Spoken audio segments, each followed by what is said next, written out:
अस्सलाम वालेकुम दोस्तों, इनसाइड विद मौज़ूम फ़खर में खुश आमदीद। पंजाब में लीडरशिप के फुकदार ने इमरान खान साहब की परेशानियों में इजाफा कर दिया और यही वजह है कि अब इमरान खान साहब को जहांगीर तरीन, अलीम खान और चौधरी सरवर साहब की याद सताना शुरू हो गई है। उनका मानना है कि अगर इन तीन में से कोई दो भी पार्टी में वापस आ जाए, यानी उनके साथ इख्तलाफात ख़त्म हो जाए, उनकी रिजर्वेशन दूर हो जाए, कुछ मामला तय पा जाए, तो फिर पंजाब के अंदर ये जो मरकज़ी लीडरशिप का फुकदान है ये ख़त्म भी हो जाएगा और फिर अगले इंतखाबात के लिए मुस्लिम लीग नून का चैलेंज जो है वो एक्सेप्ट करने की पाकिस्तान तहरीक इंसाफ इस पोजीशन में वापस आ जाएगी। क्योंकि अगर गौर किया जाए तो वाक़तन पंजाब के अंदर किसी मरकज़ी लीडरशिप का फुकदान है, महमूद रशीद साहब हों या एजाज़ चौधरी साहब हों, डॉक्टर यास्मीन राशिद साहिबा हों या असलम इकबाल साहब हों, इनमें से कोई भी ऐसा कदावर लीडर नहीं है जो जहांगीर तरीन, अलीम खान या चौधरी सरवर साहब की जगह ले सके या उनको रिप्लेस कर सके। और यही वजह है कि इमरान खान साहब को पंजाब में इस खामी का, इस कोताही का अंदाज़ा हो चुका है और उन्होंने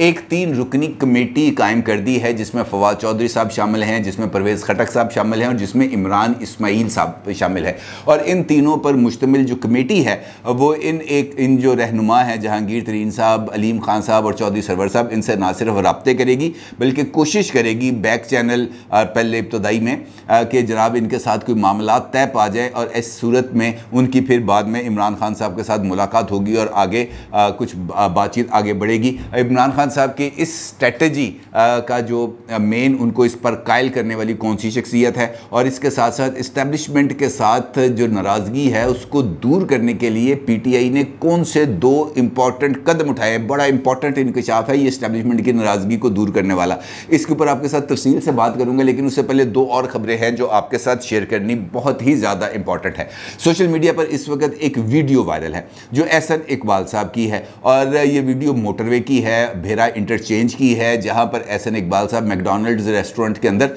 खाना खाने गए थे सफ़र के दौरान और वहां पर पीटीआई के कुछ लोग मौजूद थे, कुछ फैमिलीज़ वहां पर मौजूद थी, जिन्होंने देखकर एहसन इकबाल साहब को चोर चोर के नारे लगाना शुरू कर दिए और एहसन इकबाल साहब ने उनको रोककर उनके साथ बातचीत करने की कोशिश की, उनको समझाने की कोशिश की कि जनाब मुझे आप चोर किस चक्कर में कह रहे हैं, मेरी कौन सी ऐसी चोरी है जो पकड़ी गई है और जो मेरे पास इल्ज़ाम थे वो तो तमाम के तमाम जाली साबित हो गए हैं और अदालतों ने मुझे उस पर जो है ज़मानत वो भी दे दी है और उसके बाद मैं इस वक्त एक जिम्मेदार पोजीशन पर हूँ। लेकिन वो लोग नारे लगाते रहे और दूसरी तरफ से जब नारे लगना शुरू हुए तो फिर वो जो फैमिली थी वो नारे लगाते हुए उस रेस्टोरेंट से बाहर चली गई। इसके ऊपर एहसन इकबाल साहब ने भी अपना रद्दमल दिया है और लेकिन जो रद्दमल सबसे ज़्यादा काबिल एतराज़ है और उसके लिए कोई नाम लेने की ज़रूरत नहीं है, आप सबको पता है कि वो ऐसी घटिया बात और कौन कर सकता है। यकीनी तौर पर शहबाज गिल के अलावा और कोई ऐसी शख्सियत है ही नहीं जो इस कदर घटिया बात कर सके और बाज़ाब्ता तौर पर ट्वीट करते हुए इस बात का जिक्र करें। वो ये फरमाते हैं अपने एक ट्वीट में जो इस वक्त आप अपनी स्क्रीन पर देख सकते हैं, बेशर्म के पीछे दरख्त उगा। ये अंदाज़ा करें कि वो किस शख्सियत के बारे में कह रहे हैं जो गुज़िश्ता 4 दहाइयों से सियासत के अंदर मौजूद है और उनकी वालदा मोहतरमा अल्लाह ताला उनको गरी के रहमत करे, उनकी जो पॉलिटिकल रोल है उससे तो किसी भी सूरत इनकार नहीं किया जा सकता। उस खातून के साहबजादे के बारे में ये बात की जा रही है, बेशर्म के पीछे दरख्त उगा। उसने कहा चलो यार अब इसकी छाँव में बैठेंगे। अरस्तु जी आपकी दबा कर बेइज्जती हो रही है लेकिन आप ठंडे हैं इसलिए महसूस नहीं की। बेशर्मी की हद तो ये थी कि बेइज्जती के दौरान ही आपने खाने का ऑर्डर प्लेस कर दिया। मतलब खाना ज़रूरी है भले बेइज्जती जितनी मर्जी हो जाए। यानी वो ये कहना चाह रहे हैं कि जनाब आपको पाकिस्तान मुस्लिम लीग नून के किसी भी रुकन असम्बली को घर से बाहर निकलने की इजाज़त नहीं होनी चाहिए, उनको किसी भी रेस्टोरेंट में जाने की इजाज़त नहीं होनी चाहिए। वो अगर उनके साथ कोई बंदा उनकी बेइज्जती करे तो उसको भी ईंट उठा के उसके पीछे भागना चाहिए, उसको भी डंडा उठा के उसके पीछे भागना चाहिए। अगर कोई उसको गाली दे तो वो उससे ज़्यादा बड़ी गाली दे। उन्होंने जो तरीक़ाकार बताया है वो बिल्कुल ठीक बताया। मतलब इन ऐसे लोगों का इलाज मुस्तफ़ा नवाज़ खोकर फार्मूला ही है। जिस तरीके से मैरियट होटल में उनकी अफ्तारी के मौके पर एक पागल शख्स ने आकर उनके ऊपर हमला कर दिया था और मुस्तफ़ा नवाज़ खोकर ने जिस तरीके से उसको फिर पंचिंग बैग बनाया था, उसके बाद काफ़ी अरसे से सुकून रहा था। लेकिन उसके बाद ये लहर अब दोबारा शुरू हुई। उसकी वजह यह है कि इमरान खान साहब जिस भी जगह पर खड़े होते हैं, जिस भी जलसे से खिताब करना शुरू करते हैं, वो अपने जो चाहने वाले हैं, उनके जो वोटर और सपोर्टर हैं, उनको इस बात पर प्रोवोक करते हैं कि जनाब ये तमाम के तमाम इस मुल्क की बुराई की जिम्मेदार हैं, लिहाजा इनको आपने ना सिर्फ निशाना बनाना बल्कि इनको सफ़े हस्ती से मिटा देना। भी रिसेंटली जब उन्होंने शेखुपुरा में खिताब किया तो अंदाज़ा लगाए कि जलसा गाह के अंदर इमरान खान साहब के स्टेज के सामने लोटे रंग बिरंगे टांग दिए गए, उन्होंने रस्सी से बांध कर वहाँ पे लोटे टांग दिए और इमरान खान साहब आगे से कहते हैं कि ये रंग बिरंगे लोटों से कोई फ़र्क नहीं पड़ेगा, लोटे टांगने हैं तो उनको इलेक्शन वाले दिन टांगो, यानी उनके साथ जो भी कुछ करना है वो पोलिंग डे वाले दिन होना चाहिए। और जब लीडर अपने जो वोटर और सपोर्टर हैं उनको इस बात पर पुरतशद्दद इक़दामात पर आमादा करेगा तो फिर वही कुछ होगा जो होना चाहिए। शहबाज गिल बिल्कुल दुरुस्त कर रहे हैं कि एहसन इकबाल ठंडे आदमी होना तो ये चाहिए था कि ला लेंदे जुती तो उसके बाद वहाँ पे जो है ना 4-5 मेज़ें टूटती, 2-4 शीशे टूटते तो फिर इनको समझ आती कि यार किसी भी इज़्ज़तदार आदमी की जो पगड़ी उछालना है या उसके ऊपर नारे लगाना है या उसको एक जो चोर चोर की सदाएं बुलंद करना है उसका अंजाम कैसा होगा। और ये तरीका मुस्लिम लीग नून को आखिरकार एक ना एक दिन, आज नहीं तो कल, उनको ये अडॉप्ट करना पड़ेगा, क्योंकि अगर वो अडॉप्ट नहीं करेंगे तो उनके साथ यही होता चला जाएगा। मुस्लिम लीग नून जब से इक़्तिदार में आई है वो एक कमज़ोर मुस्लिम लीग नून साबित हो रही है। वो वाली मुस्लिम लीग नून नहीं है जो ईंट का जवाब पत्थर से देती थी, ये वो मुस्लिम लीग नून नहीं है जो दलील का जवाब के अंदर जो है वो दलील की तरफ से सोचेगी, कोई रैशनल्स डेवलप करेगी, इस तरह की मुस्लिम लीग नून नहीं थी। और यही वजह है कि जब भी मुस्लिम लीग नून का माजी हम देखते हैं तो उसके अंदर एक अग्रेशन नज़र आता है, लेकिन पता नहीं क्या मामला है कि पीटीआई को इतना सर पे सवार कर लिया है मुस्लिम लीग नून की लीडरशिप ने कि वो आगे से कोई बात सोचने और समझने के लिए तैयारी नहीं है। इतनी ज़्यादा कंप्रोमाइज्ड पोजीशन पर आकर अगर आपने पंजाब में पॉलिटिक्स करनी है और ख़ास तौर पर ज़िमनी इलेक्शंस जो 20 हल्के हैं जहाँ पर होने जा रहे हैं, जहाँ का इलेक्शन रिजल्ट इस बात का तयन करेंगे कि हमजा शहबाज ने चीफ मिनिस्टर रहना या नहीं,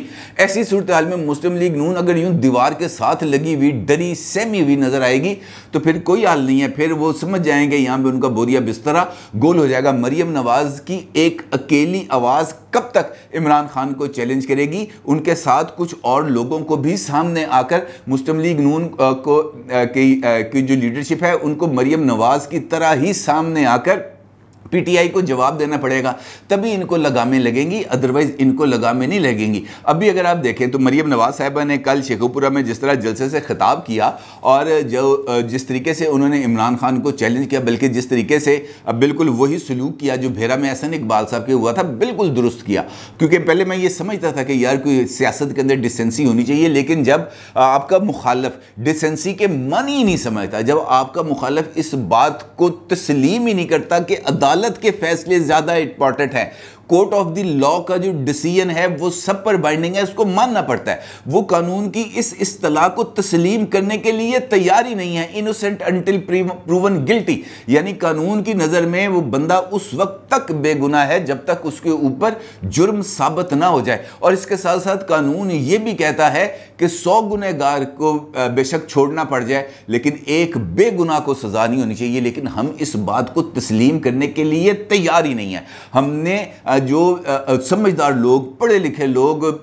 जो गाड़ियों पे घूमते हैं, बैरून मुल्क घूमते हैं, उनको इस बात का अंदाज़ा नहीं है यार कि जो फैसले हैं अदालतों के उनको आप कूड़ेदान में नहीं डाल सकते। जुल्फ़िकार अली भुट्टो साहब की मिसाल आपके सामने है। जुल्फ़िकार अली भुट्टो साहब के अदालती कत्ल की नज़ीर नहीं मिलती। हर एक बंदा इस बात को तस्लीम करता है कि जुल्फ़िकार अली भुट्टो शहीद को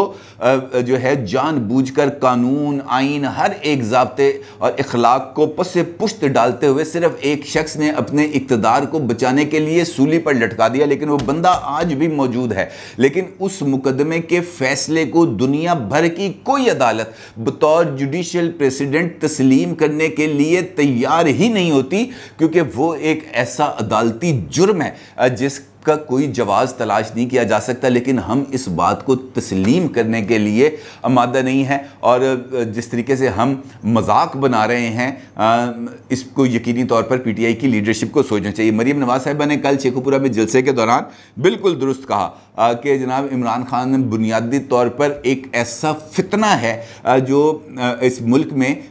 जो तशद्दुद और इंतशार को हवा दे रहा है। बिल्कुल, अब मैं इस बात को तस्लीम करता हूँ। अदरवाइज़ इनसाइट देखने वाले मेरे रेगुलर व्यूअर्स इस बात को जानते हैं कि हमेशा मैंने इमरान खान साहब के लिए इमरान खान साहब का लफ्ज़ ही इस्तेमाल किया, कभी फितने का लफ्ज़ इस्तेमाल नहीं किया। लेकिन जिस तरीके से हम ये जो डिवीज़न है इसको बढ़ाते चले जा रहे हैं, ये यकीनी तौर पर एक फितना ही है और इस फितने का सर कुचलना बहुत ही ज़्यादा ज़रूरी है। लेकिन वो डर के दीवार के साथ लग के टेबल के नीचे छुप के दलील के ज़रिए बात करने से नहीं होगा, बिल्कुल नहीं होगा। उसका जवाब वैसे ही होना चाहिए जिस तरह मुस्तफ़ा नवाज़ खोखर ने दिया था या जिस तरीके से मरियम नवाज़ सामने आके दे रही है। इसके अलावा और कोई तरीक़ाकार नहीं है इस फितने का सर कुचलने का। मरियम साहिबा ने यह बात भी दुरुस्त की कि जनाब यहाँ पर उस्मान बुज़दार को लाकर बिठा दिया। उस्मान बुज़दार ने क्या किया? उस्मान बुज़दार ने यहाँ पर जो है पिंकी साहिबा और फ़रा साहिबा और इस तरह के तमाम लोगों को लूट मार की इजाज़त दे दी और ख़ुद उन्होंने चीफ़ मिनिस्टर का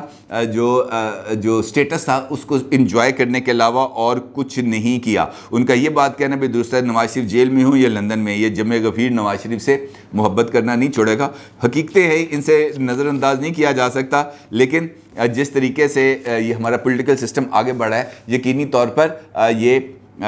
पाकिस्तान के मुस्तकबिल के लिए और पाकिस्तान के अंदर इस किस्म की सियासी तकसीम के लिए किसी भी सूरत मुनासिब नहीं है। खैर, बात करते हैं